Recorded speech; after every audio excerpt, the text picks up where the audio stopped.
The autopsy did not answer the question. It multiplied it. The apartment where Yu Menglong was found did not appear to be the scene of a violent crime. There were no obvious signs of a struggle. There was no extreme disorder, only silence. A silence that weighed more than any visible evidence. The city's neon light filtered through the partially closed curtains, casting irregular shadows on the wall. Outside, life continued as normal. Vehicles crossed illuminated avenues. Conversations were lost in the distance. Inside that room, however, something had ended definitively. The forensic report was cold, meticulous, technical, estimated time of death, condition of the body, medical observations described with surgical precision. But the more the document was read, the more evident the absence of substantial answers became. There was no clear narrative of the final hours. There was no convincing reconstruction of the preceding events. This was not merely a death. It was an incomplete story. Stay with us, because what emerges next could profoundly alter the way we understand this case. Yu Menglong did not come from an influential family. He was not an heir to power or fortune. His acquaintances described him as reserved, intelligent, and ambitious, a young man trying to make his way in a competitive society. Well, however, months before his disappearance, elements began to appear that did not fit his social context. Witnesses claimed to have seen him in luxury environments, exclusive hotels, private meetings with individuals considerably older and financially powerful. These appearances did not correspond with his known lifestyle. There was no public explanation as to how he had accessed those circles. Then came the disappearance. Social media posts were deleted. Photographs became unavailable. Messages went unanswered. And when his death was finally confirmed, the speed with which the official version was established was surprising. Why would a young man with no criminal record require such an immediate narrative closure? Independent observers pointed out inconsistencies in the chronology of events. Witness statements changed over time. Online debates were restricted or removed. There was even mention of a song attributed to his inner circle, whose lyrics spoke of confinement, of feeling used, of not being free. Perhaps a metaphor, perhaps an indirect confession. Patterns exist in cases of and patterns are rarely accidental. Then the rumors began. In closed investigative forums within China, claims emerged linking the name of Yu Menglong with documents associated with one of the most controversial criminal networks of the 21st century, an international structure whose existence was exposed years ago and which still generates global repercussions. If his name truly appears in those files, then this was never a local tragedy, because if that connection is real, then someone with power needed him to remain in permanent silence. Before analyzing the alleged connection, it is necessary to understand the dimension of the structure with which this case is now being compared. Jeffrey Epstein was not simply an eccentric financier. He was the center of a criminal network whose existence was documented in federal investigations, judicial processes, and victim testimonies. For decades, he maintained links with high-level political, business, and social figures. His influence extended beyond a single country. What made his case shake the world was not only the nature of the crimes, but the architecture that allowed them to operate for so long. Recruitment, transportation, exploitation, silence. The victims came from different places. Some were minors. Others were vulnerable young adults. Movement between jurisdictions was a constant feature.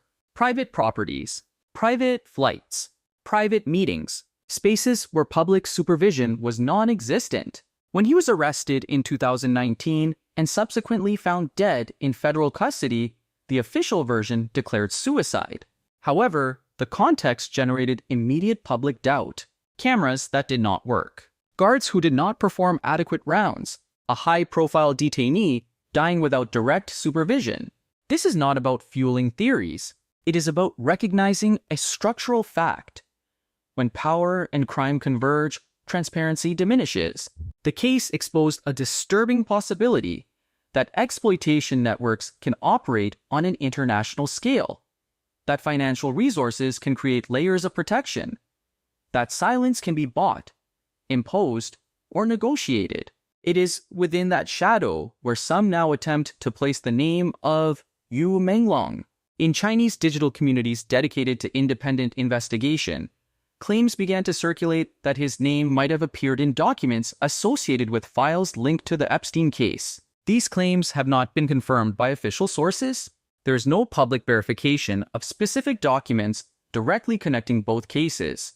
However, the content of the rumor is what deserves analysis.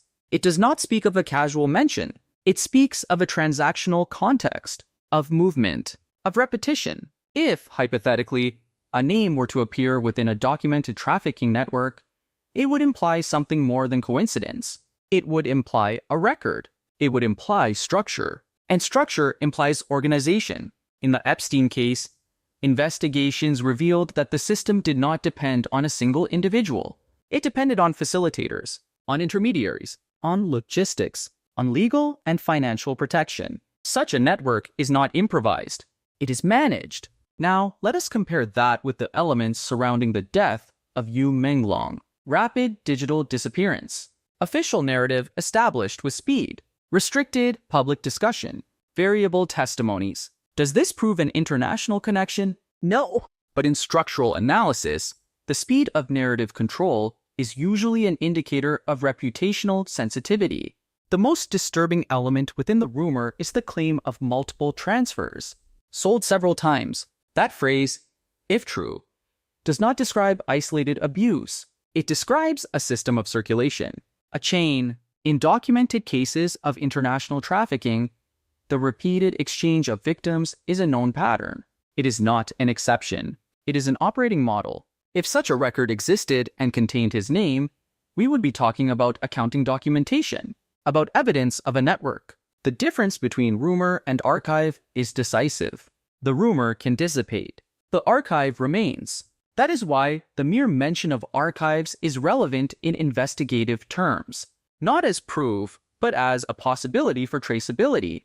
What if the name was not a coincidence? If the connection is erroneous, a rigorous investigation will demonstrate it. But if it is not, then the dimension of the case changes completely, because it would no longer be solely a death surrounded by local inconsistencies. It would be a point within a broader network, and once network is measurable, it can also be dismantled, or at least that is the hope. When we analyze cases of possible structured exploitation, we do not only observe the crime itself, we observe what happens afterward, the reaction, the speed of closure, the management of the public narrative. In complex investigations, the pattern following the event can be as revealing as the event itself.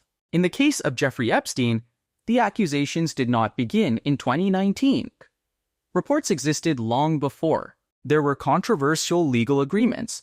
There were sealed documents. There were discreet negotiations that limited the initial scope of justice. Decades passed before the full structure began to come to light. Suppression is not always explicit. Sometimes it is administrative. Sometimes it is technical. Sometimes it is simply strategic. Now, let us observe the case of Yu Menglong through that analytical lens. From the moment his death was confirmed, a rapid consolidation of the official version was perceived. There was no prolonged media exposure. There was no exhaustive expansion of alternative hypotheses in institutional channels. The narrative was established with efficiency. Efficiency in itself is not proof of manipulation. However, when combined with other elements, it acquires relevance. First, accelerated digital disappearance, deleted posts, inaccessible photographs, restricted conversations. Second, peripheral witnesses who adjusted or qualified initial statements. Small variations that, in isolation, may seem irrelevant, but when accumulated, suggest contextual pressure. Third, unanswered questions in the chronology, unclear time gaps, contacts that were not publicly detailed, environments frequented that did not fit his socioeconomic profile. In international exploitation structures, the protection of the system depends on narrative control. It is not enough to commit the crime. It is necessary to manage the subsequent perception. In historical investigations of high-level human trafficking, a constant is observed.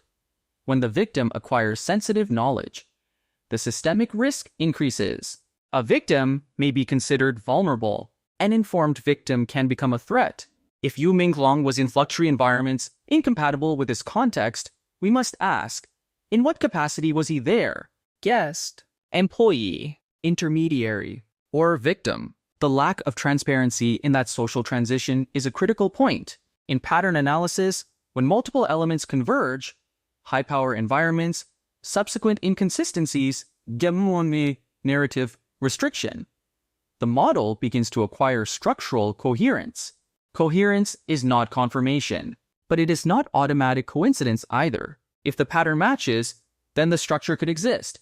And if the structure exists, then the death ceases to be an isolated event and becomes a variable within a system. That is the point where the investigation changes scale, because it is no longer about an individual case. It is about architecture. And architecture, once identified, can be traced.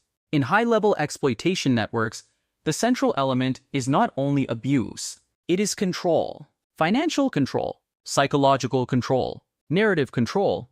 Victims are kept in states of dependence, gradual isolation, promises that transform into threats, gifts that become debt, relationships that seem like opportunities and end up being invisible cages. In international investigations into human trafficking, there is a recurring principle. Silence is the most valuable asset. While the victim remains silent, the network remains intact. When the victim begins to speak, the risk multiplies. Let us pose a hypothetical question. What happens when someone who has seen too much can no longer tolerate the weight of what they know? We are not asserting that Yu Menglong was in that position, but the rumors circulating suggest something unsettling, that he could have had knowledge of larger structures, that his presence in certain environments was not accidental, that he might have understood dynamics that others would prefer to keep hidden. In documented models of international trafficking, the repeated movement of a person between different exploiters does not only imply abuse, it implies accumulated information. Each transfer exposes names. Each meeting reveals hierarchies. Each interaction discovers patterns. A person who passes through multiple nodes within a network acquires, even involuntarily, a partial view of the system. And a partial view can be dangerous. When a potential investigation threatens to escalate, incentives change. If Yu Menglong represented any level of informative risk, if he was willing to speak, if he had begun to hint at something, if he had left indirect records, then his death would acquire another strategic dimension. In organized networks, the message also serves a preventive function. An event can become a warning. The official narrative described his death as a concrete fact with a sufficient explanation. However, public debate demonstrated that many people did not perceive that explanation as conclusive. And when the explanation fails to dispel doubts, the vacuum is filled with hypotheses. There is another element that deserves analysis. In elite exploitation structures, internationalization offers tactical advantages. Jurisdictions are fragmented. Responsibilities are diluted. Legal cooperation between countries can be slow and bureaucratic. A network connecting Asia and the West, for example, benefits from that complexity. Moving people across borders not only makes tracking difficult, it also creates cultural, linguistic, and legal distance that hinders reports. If the rumors about multiple transfers had any factual basis, they would imply precisely that model. A system that does not depend on a single exploiter. A modular system, interconnected. And within such a system, an individual life can become a replaceable variable. The most unsettling part is not the possibility of a crime. It is the possibility of a structure that continues to operate. Because if the structure exists, then Yu Menglong would not be the only one. At the end of every complex investigation, there is always a point where certainty and uncertainty coexist. At this moment, what we have are persistent rumors, unsettling parallels, and questions that have not yet been answered satisfactorily. There is no official confirmation that the name of Yu Menglong appears in documents linked to international networks. No publicly verified files establishing a direct connection have been presented. That must be absolutely clear. However, the absence of confirmation does not eliminate the legitimacy of the questions. It only defines the current state of the evidence. Yu Menglong was a real person. He is not an abstract symbol or an internet theory. He was a young man with aspirations, relationships, and expectations for the future. Regardless of any international hypothesis, we know that his death was surrounded by inconsistencies that provoked significant public concern. When a case generates that magnitude of collective doubt, the response should not be oblivion. It must be responsible analysis. If the connection with international structures turns out to be false, then a rigorous investigation will prove it. And that because clarifying eliminates speculation. But if, on the contrary, there is some degree of truth in those rumors, then the case completely transcends its local dimension. Exploitation networks survive thanks to three fundamental elements: silence, public exhaustion, and diversion of attention. When society stops asking, the system breathes. When the conversation is diluted, the structure remains intact. The name of Yu Menglong may end up being an isolated piece in an individual tragedy, or it may become the thread that, when pulled, reveals a broader structure. Today, we do not know. What we do know is that the questions persist. Why were certain inconsistencies never publicly clarified? Why did the official narrative consolidate so quickly?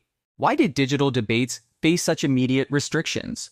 These questions do not accuse, they interrogate. And in any solid democratic or institutional system, questions must be able to be formulated without fear. The truth can be uncomfortable. It may take time. It may face resistance. But historically, when real documentation exists, it eventually emerges. Because systems can control narratives temporarily, but archives, when they exist, leave traces. The case of Yu Menglong is not yet fully defined, and as long as legitimate doubts exist, the collective responsibility is to continue observing with rigor, without sensationalism and without indifference. The truth does not disappear. It waits.